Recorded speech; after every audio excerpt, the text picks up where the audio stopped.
Hey, YouTube family. I wanted to shift my focus from the celebrity gossip topics onto the real issues that are going on in our communities. Not to say that the celebrities aren't going through real issues in their communities. I'm just saying these issues are issues related to everyday people. You know, the two are not the same. Anyway, I've been seeing more and more news stories about the ongoing migrants' crimes that are starting to invade different U.S. cities, such as Aurora, Colorado, New York City, Springfield, Ohio, and now Chicago, Illinois.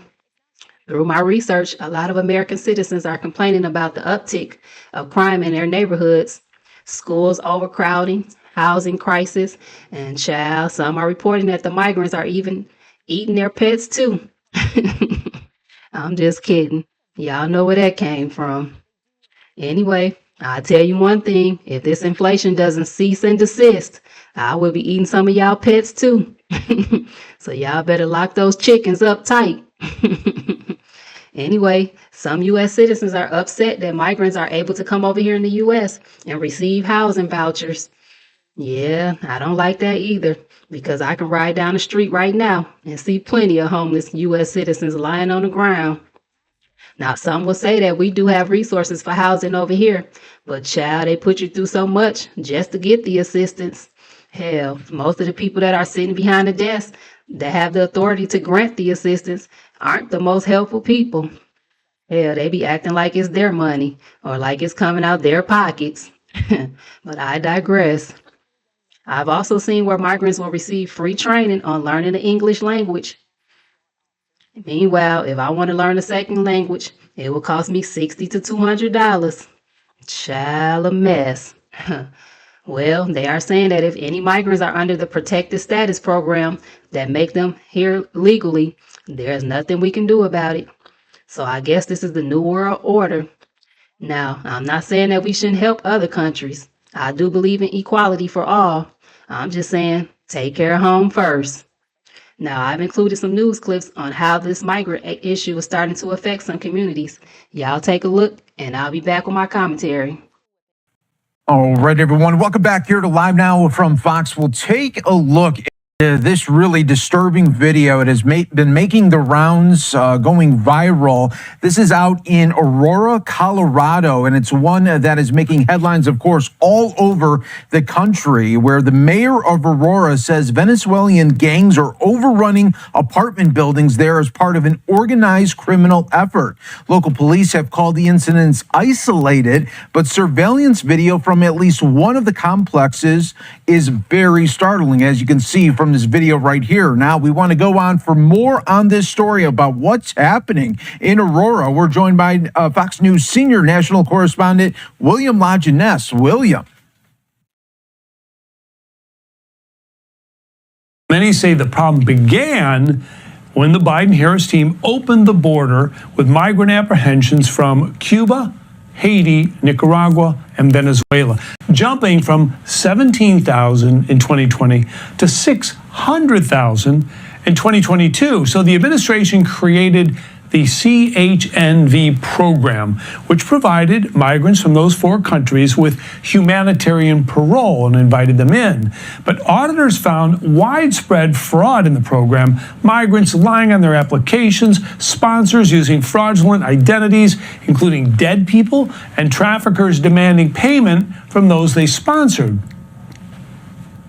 They're literally just funneling people into the United States under this program with no expectation they're ever going to leave. And that's what sources say we are seeing now, a mix of innocent migrants along with graduates of the Venezuelan prison gang Tren de Agua, extorting tenants for payment. There are several buildings actually under the same ownership, out-of-state ownership, that have fallen to these Venezuelan gangs. We did everything we could to quite frankly, keep them out of the city, because it's not our problem. This is a federal problem. So DHS briefly suspended that CHNV program, but restarted it this week, saying they've worked out the kinks. Well, it invites about 30,000 illegal migrants a month to enter the U.S. from those four countries. Now, critics say there are two problems. One, we still have no way to vet these migrants because we can't get at their criminal histories because those countries will not cooperate, and we can't send them back because their countries won't take them back, which is why you see some of the behavior these gang members appearing to act without any regard to police.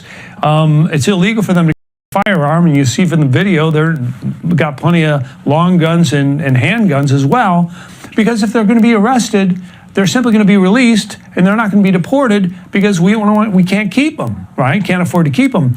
And all those people you see, we have the biometric information on them, but police are not making any arrests. I'll send it back to you. So, Will, I mean, what's the plan here with this? I mean, are they just going to be able to stay for as long as they want? I mean, what's the plan to actually apprehend these people? So the local police department is allegedly working with the feds, but I will tell you, while Denver is a sanctuary city, Colorado is not officially a sanctuary state, but you will look at the rules, there are a lot of prohibitions, I am told, by the local police to actually cooperating with ICE or DEA or HSI, Homeland Security investigations. So I think that's going to draw things out a little bit. I think eventually they're going to get in there and have identified the troublemakers or the gang members, if you will. But again, we have nowhere to send them. I mean, we can put them in ICE custody for a period of time, but Venezuela's not taking people back. We don't have any diplomatic relations with Maduro at all. So it's a conundrum, right? And that's why they're acting with such impunity. Back to you. And lastly, William, I mean, we're showing this video over us speaking one more time just because, I mean, it's just so brazen the way that they just come in with the guns and really just set up shop here. Unfortunately, I mean, for a situation like this, does it almost at times, because there isn't too much happening with law enforcement, does it have to happen where somebody is injured or killed because of something of the lawlessness that happens that eventually will then lead to getting these people out? You'd like to believe that, right? But let's just take a look at some of the crimes we've seen in New York City, right? The assault of cops, and people are being let out within 24 hours, and then they find them somewhere else, and then they finally take them into custody, and there may be crimes committed in between there. You know, this problem with these four countries where we don't have diplomatic relations, where we can't just easily send people back.